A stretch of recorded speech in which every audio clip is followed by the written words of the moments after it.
प्राण ऊर्जा हमारी बॉडी में लगातार चलती है। कान के श्वासों के चलने और श्वासों के फिनिश होने के बीच के टाइम पीरियड को ही हम जीवन कहते हैं। अवचेतन मन खुला, उस अवचेतन मन को आप जो भी कमांड देंगे वो कमांड भी स्वीकार हो जाएगी। नमस्कार, तो कैसे हैं आप सब दोस्तों।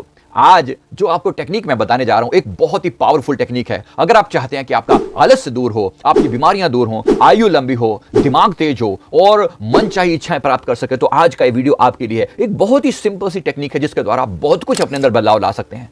ये टेक्निक जुड़ी हुई है आपकी सांसों के साथ। दोस्तों, हमारी सांसें जो हैं वो हमारी प्राण ऊर्जा हमारी बॉडी में लगातार चलती हैं। मनुष्य जब मां के गर्भ में होता है वहां से शुरू होती है सांस लेनी, और जब तक उसकी मृत्यु नहीं होती तब तक ये सांसें चलती ही रहती हैं। तो इसके दौरान के श्वासों के चलने और श्वासों के फिनिश होने के बीच के टाइम पीरियड को ही हम जीवन कहते हैं।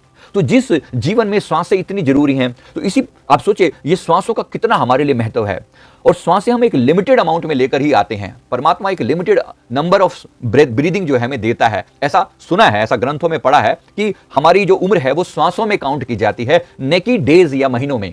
तो इसके लिए अगर ऐसा है तो इसका मतलब यह है कि अगर नॉर्मली एक इंसान जो है वो 1 मिनट में लगभग 15 श्वास लेता है, लगभग 4 सेकंड में एक श्वास लेता है, तो 1 मिनट में लगभग 15 श्वास लेता है। किसी की थोड़ी कम या किसी की थोड़ी ज्यादा, ऐसा हो सकता है। लेकिन जब अगर हम किसी भी कारण से किसी भी तरीके से इस श्वास की स्पीड को थोड़ा कम कर दें, श्वास की स्पीड को कम कर दें, 1 मिनट में अगर 15 की बजाय आप 12 श्वास लेना शुरू कर दें, या 10 लेना शुरू कर दें, या 8 लेना शुरू कर दें, या 6 श्वास लेना शुरू कर दें, तो डेफिनेटली एक बहुत बड़ा चमत्कार होने वाला है। पहली चीज तो यह है, अगर सच में यह बात सही है तो हमारा जो जीवन है उसकी ड्यूरेशन है वो बढ़ जाएगी।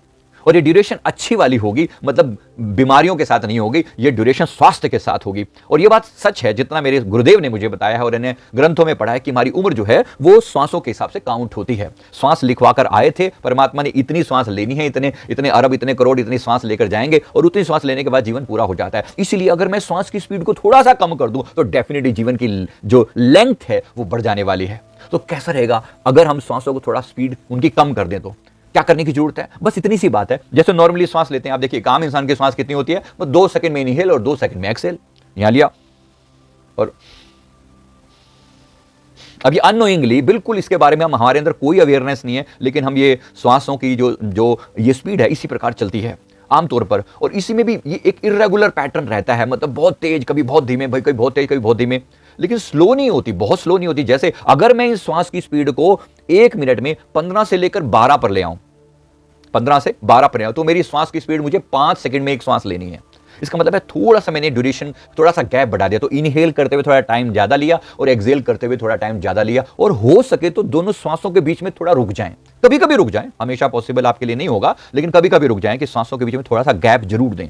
तो अगर मैंने थोड़ा सा गैप देना सीख लिया और 1 मिनट में मैंने श्वासों की गति कम कर दी, 15 से अगर मैं 12 पर आ गया या मैं 10 पर आ गया, धीरे धीरे करके उसको और भी कम किया जा सकता है। एक आदत है जो डाली जा सकती है।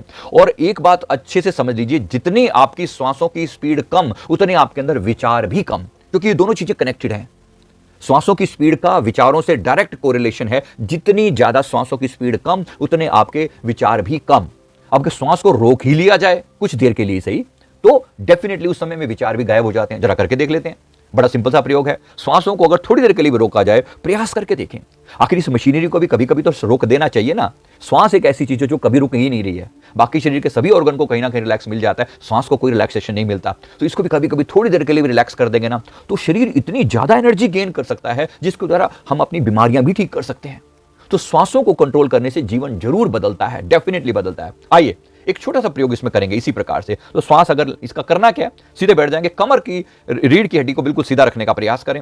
बस इतना करना है कि लंबी और गहरी सांस ली। अब इसको लें तो लेते ही चले जाएं, लेते ही चले जाएं, लेते ही चले जाएं। जितना हमारी मैक्सिमम कैपेसिटी हो उतना अपने अंदर भर लें, और फिर उसे रोक लें। Hold as long as you can, जितना आपकी कैपेसिटी है। तो सांस को होल्ड किया, और फिर मन ही मन में आप चाहें तो एक मोबाइल में आप जो टाइमर है ना वो रख सकते हैं कि कितनी देर लगती है, क्योंकि टाइमर में एक टारगेट सेट हो जाता है कि 20 सेकंड तो रुकूंगा इसे ही, और रुका जा सकता है, कोई बहुत बड़ी बात नहीं है। मैंने प्रैक्टिस करके इसको 120 सेकंड तक भी लेकर गया हूं और ये हो जाता है। ऑफ कोर्स इसमें टाइम लगता है, लेकिन 120 सेकंड तक भी श्वास रोकना कोई बहुत बड़ी बात नहीं है, और लोग हैं जो हमसे भी कोई ज्यादा रोक सकते हैं। तो इसके लिए, इससे क्या होगा, आपने जितनी देर हो सकी श्वास को धीरे धीरे लिया और फिर उसको होल्ड किया as long as you can, और फिर धीरे धीरे श्वास को छोड़ दिया। क्या होगा इससे? पहली बात, तुरंत विचार समाप्त हो जाएंगे, तुरंत विचार समाप्त हो जाएंगे। जब तक आपने सांसों को होल्ड कर रखा है, उस समय क्या होता है जरा देखिए। जब आप सांसों को होल्ड कर लेते हैं, उस समय में हमारी प्राण ऊर्जा होल्ड हो गई, पूरी बॉडी को जो एनर्जी की सप्लाई जा रही थी वो होल्ड हो गई, रुक गई। और जैसी वो एनर्जी की सप्लाई रुकी, हमारा ब्रेन छटपटाने लगता है, अब ऑक्सीजन चाहिए, ऑक्सीजन चाहिए, ऑक्सीजन चाहिए। जब वो ऑक्सीजन चाहिए वाले मूड में होता है, तो हमारा जो कॉन्शियस माइंड होता है, आप जानते हैं कॉन्शियस माइंड, तो जो कॉन्शियस माइंड है, जो लॉजिकल माइंड है, वो शट डाउन हो जाता है, क्योंकि अब बात जीवन और मरण पर आ गई है। और जैसे ही जीवन मरण की बात आती है, तो हमारा अवचेतन मन खुल जाता है, क्योंकि अवचेतन मन हमारा सबसे बड़ा रक्षक है। हमारी सेफ्टी की सबसे ज्यादा चिंता अवचेतन मन को है, इसलिए अवचेतन मन तुरंत एक्टिवेट हो जाता है और कहते हैं क्या हुआ, क्या हुआ, कौन सा संकट आया है।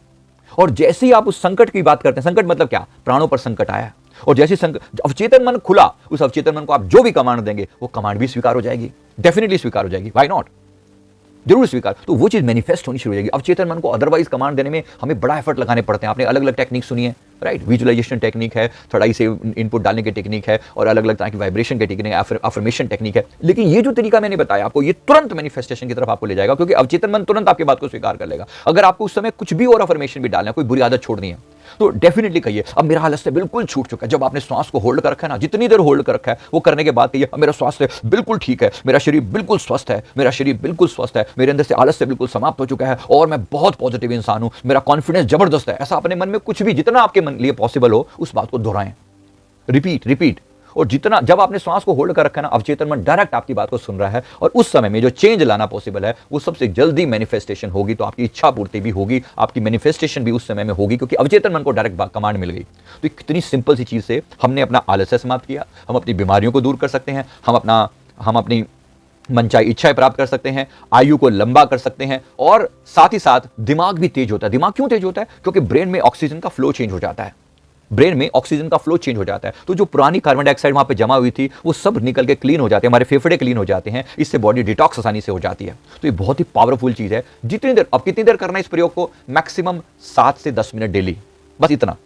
जब जब टाइम मिले कहीं भी कर लें, कभी भी कर लें, कोई इसमें नहीं कि सुबह बैठ के करेंगे आप, या कोई आपको बहुत ज्यादा एकदम उसके लिए अलर्ट होने की जरूरत है, कभी भी कर सकते हैं। अगर आपको, जैसे आप लेटे लेटे बिस्तर में भी ये प्रयोग कर सकते हैं कि लेटे हुए हैं, अब नींद आ रही है, मतलब जब आप लेटे हुए हैं, उठना चाहते हैं, लेकिन अभी आलस से जो है भारी है, तो श्वास को थोड़ी देर रोक लें। जब श्वास रुकती है, तो पूरी की पूरा स्ट्रक्चर जो है हमारे अंदर वो एक्टिवेट हो जाता है, जिसके द्वारा हम अपने अवचेतन मन पर डायरेक्ट कमांड दे सकते हैं, और ये कमांड दी हुई हमारे अवचेतन मन को डायरेक्ट प्रभावित करती है, और हमारा आलस से दूर होने लगता है, बीमारी, आयु लंबी, तेज दिमाग, मनचाही इच्छा पूर्ति, और साथ ही साथ हमारा जो मानसिक स्वास्थ्य है वो भी बेटर होने लगता है, क्योंकि हम कमांड, हमारा मन जो है उसे स्वीकार करने लगता है। तो मैं उम्मीद करता हूं ये पावरफुल चीज, आप इसको जरूर ट्राई करके देखें। कितनी देर करें? जैसे आपको बताया 7 से 10 मिनट आप डेली कर सकते हैं। कितनी बार करें इस प्रयोग को?